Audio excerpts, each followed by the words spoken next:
Bu həftə 3 gün Göyçay rayon məhkəməsində hakim İlxan Süleymanovun sədrliyi ilə hüquq müdafiəçisi Vidad İskəndərovun məhkəməsi keçirilib.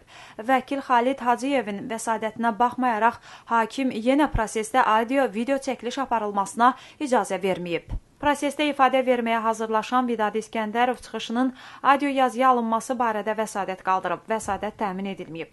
Sonra İskəndərovun tələbi ilə 2010-cu il parlament seçkiləri ərəfəsində onun deputatlığa namizəd kimi ictimai televiziyadakı çıxışı nümayiş olunub. Yalnız bundan sonra hüquq müdafiəçisi ifadə verib. O, irəli sürülən ittihamlarla razılaşmadığını, həbsinin siyasi sifariş olduğunu bildirib. Hakimi sifariş əsasında deyil, obyektiv qərar çıxarmağa səsləyib. Qanunsuz hökm çıxarılacağı halda hakimdən və prokurordan 500 min manat təzminat alacağını deyib.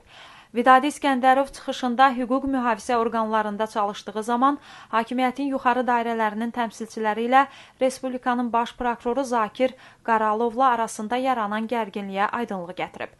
Hüquq müdafiəçisi kimi ölkədə ciddi əks-səda yaradan cinayət işinin günahsız qurbanlarına yardım etdiyinə görə hakimiyyət dairələrinin qəzəbinə tuş gəldiyini deyib.